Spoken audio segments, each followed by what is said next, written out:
Okay, so with this build, we're actually making the legs for what's eventually going to become a furnace, and hopefully we'll be able to double as a forge, and I'll show you how I tried to construct this so that it can do both things, hopefully pretty well.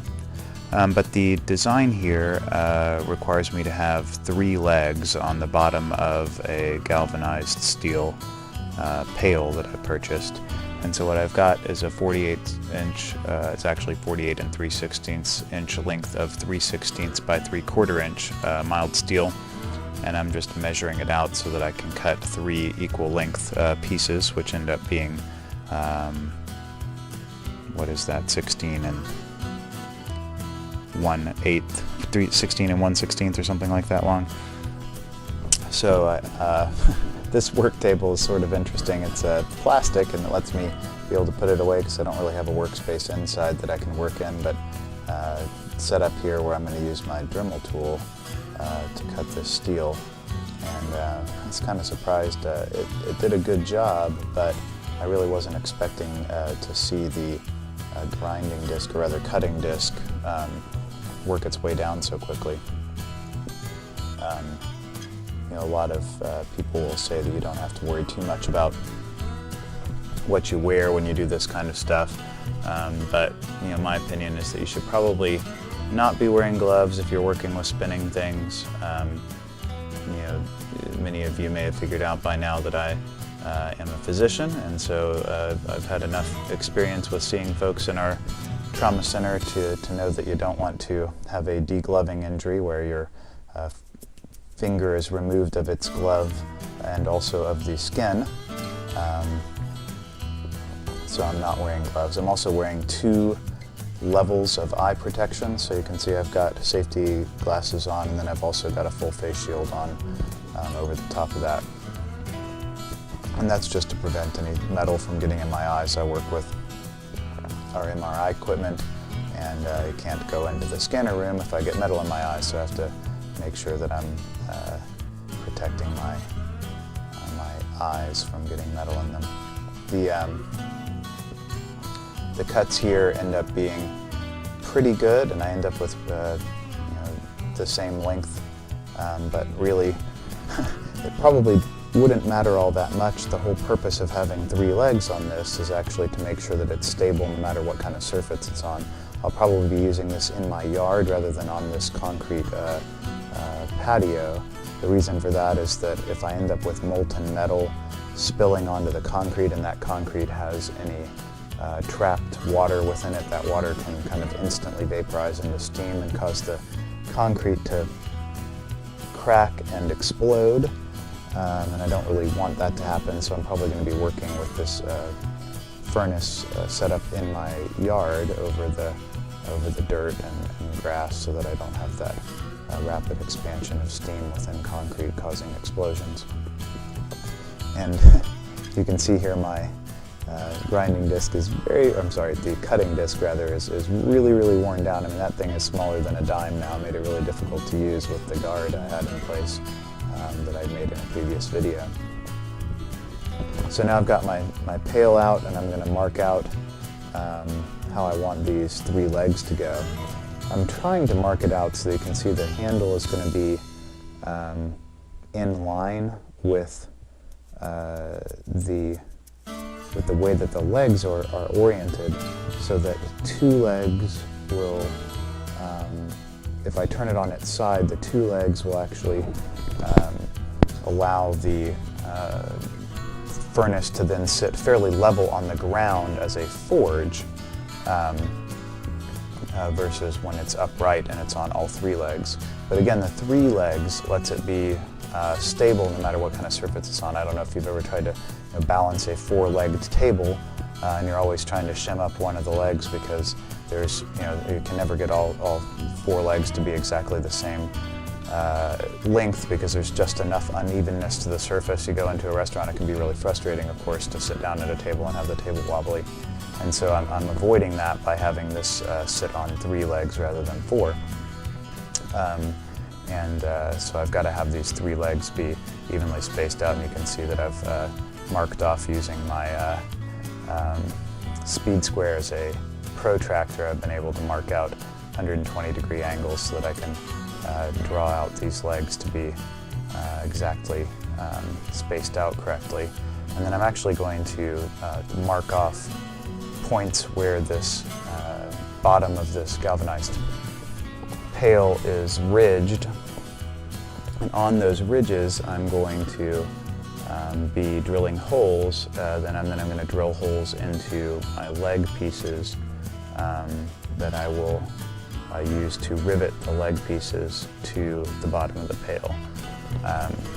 Now, if you can weld, obviously you could do this with a welder. I don't have a welder or access to a welder, nor do I have any experience with welding, although that's something I might get into at some point. So with no experience welding, I decided I'd do this way. Let me tell you though, I didn't do this the right way either. And since I tried this, tried putting this together, I now know what the mistake that I made. I worked out the distance of each of these holes, and I decided that I should number each individual leg and then measure, to the 1/10 of a millimeter with a caliper exactly exactly the distance between each of the holes.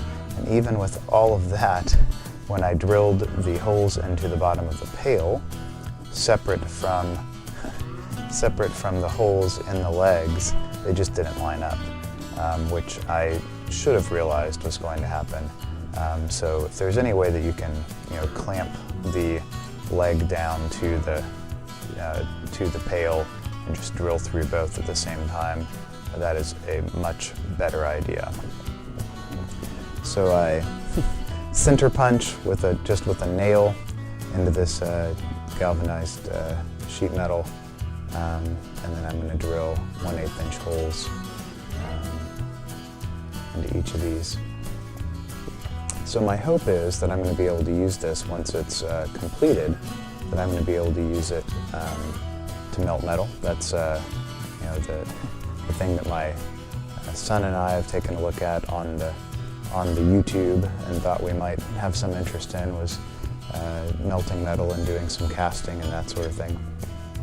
So I'm going to get these holes drilled here so I can put the legs on. But when I think about what kinds of projects I really want to do, a lot of them are inspired by things that other YouTubers have done. I'm really inspired by the stuff that Paul's Garage has done, and if I were to think about all of the techniques that I think I'm going to use for casting, I would say that almost all of those come from a YouTube channel called Make Something from Nuthin. And if I remember to, I'll put a link to both of those channels at the end of this. The process here again, I just think that this is going to work out perfectly, and it's so funny in retrospect to watch this and go, man, look at that idiot. What is he doing? How does he think he's going to get all that to work out and line up perfectly? But I have zero metalworking experience. This is, these are probably the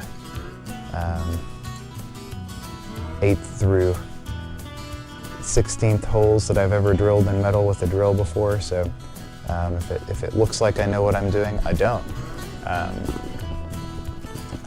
I'm enjoying the process, but my background is in model making, which I did a lot of with my father growing up, and I don't really have much experience with this kind of metalwork. So I am learning from my own mistakes, which is fine as long as I stay safe. When we get to the point of the whole, you're going to power this thing with propane with a giant propane jet burner, that's the part where I might go, you know what? Maybe you should let a professional, or at least somebody who does this for a living, put together your burner for you. And I think that's probably what we're going to end up doing.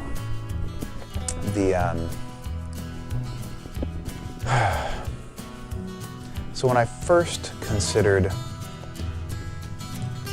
how I was going to, what I really wanted to accomplish with these YouTube videos, the two things that I thought I would do with this YouTube channel are based on kind of my two favorite things that people do with YouTube.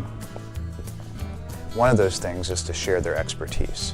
So I really enjoy watching videos that are done by experts, and I do consider myself to be an expert in at least one thing, and that's my professional work as a radiologist, and I do that work. I think I do it well, and I also teach it for our local medical school and teach anatomy as well.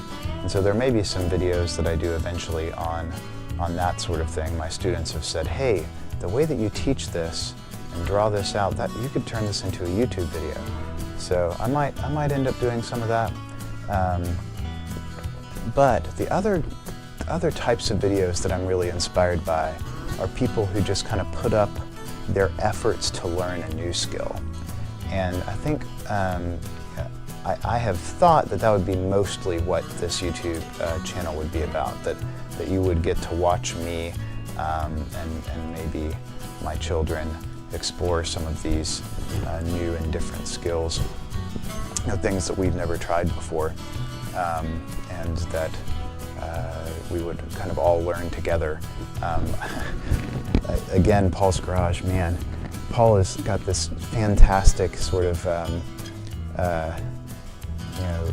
sense of humor about his own foibles as he tries to learn new skills.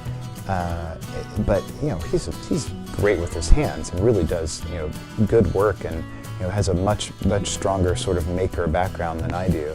And so I'm kind of hoping that I'm emulating in a way what he's doing with his channel.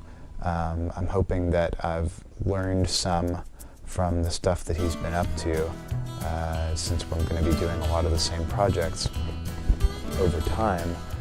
But I also hope that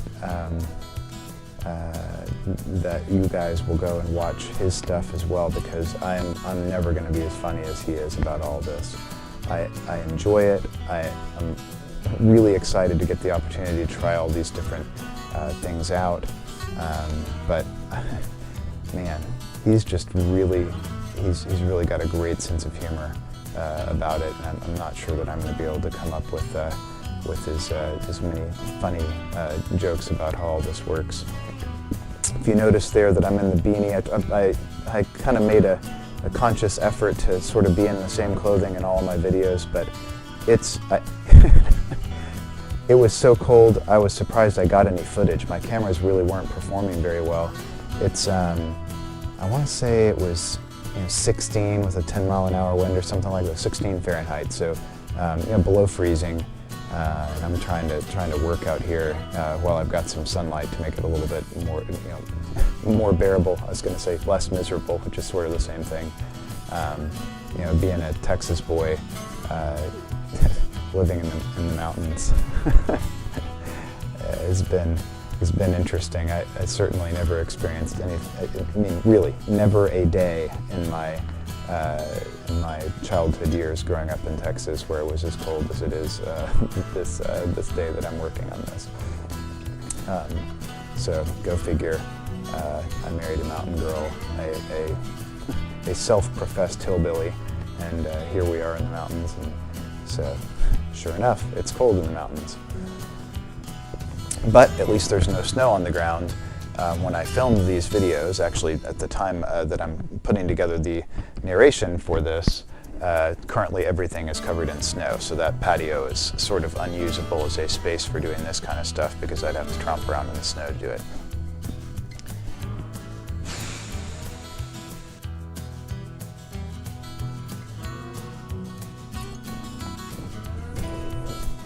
So I was actually not wise enough to purchase good drill bits for this, and eventually I do end up going on to get an impact rated titanium 1/8 inch bit, because otherwise I was never going to make it through all of these holes that I was trying to drill. I realized my mistake after breaking a drill bit, and then I'm able to get all the holes drilled for the rest of the legs. Now this is probably not the best way to do this, but I did at least check there to make sure that I could get one of my rivets through once I made the first hole. And now we're just going to kind of go through a time lapse here as we do the rest of the holes.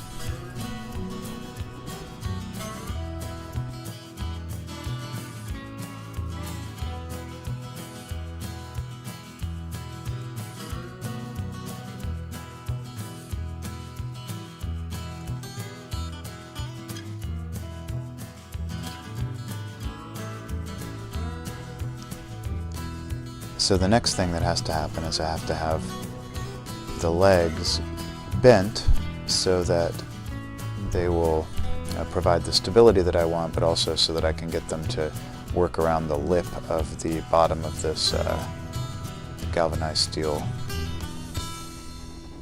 container that I'm building this out of. So what I'm doing right now is I've got is something really stupid, I now realize. So I've got the steel in this 6-inch vise, metal on metal, and I've already set up my F-wrench to be able to do this bend attached to the metal, which means I have enormous heat sinks attached to this thing. So I mean, it's cold outside, but the torch doesn't care how cold it is. What it cares about is the fact that this metal is, the giant vise and my wrench are just leaching away all the heat that I'm trying to apply to this localized spot on the leg. Eventually I do get enough heat applied to that one spot that I'm able to turn this, and I'm just using my square just to kind of give me a guide as to how much I'm going to turn it over. Because I want to make sure I get it far enough, but not too far. You'll see me make an adjustment here. Once I get that first leg done, then what I'm going to use to do the rest of the legs is I'm just going to follow the same process. I'm going to make the same giant heat sink and try and get this steel to heat once again. It'd been a much better idea to have insulated the steel so that that local heat would have been would have actually stayed put where I wanted it instead of dissipating into my wrench and into my vise. I think it was the third leg as I was bending it, and I was cranking away on the wrench, and I went, this wrench is hot. This wrench was just a big heat sink. I didn't have to put this wrench on. Actually, it might have been on the second one that I figured that out, and I may have been smart enough to not use the wrench for the third leg. Just can't remember now. As you can see here, I just went ahead and finished it all up and cut the video so you didn't have to watch me suffer through that process again. I had a little helper at this point. My eldest came out and wanted to use the riveter, and I was like, well, this is a good time for you to get to learn how to do this. So we got him some eye protection, and so if you see some tiny little hands attached to a neon green hoodie, that's my boy.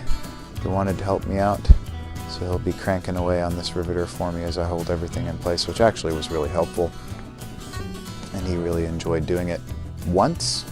I think he might have tried to do it twice, and then he sort of just kind of gave up on the whole thing. So that's all right though. Also, if you didn't notice me adjust the riveter, I borrowed this rivet driver from a buddy of mine and promptly broke it, and so I was trying to figure out how to get it to work again, and it should not have required this many pulls on the driver to get the rivet to pull through.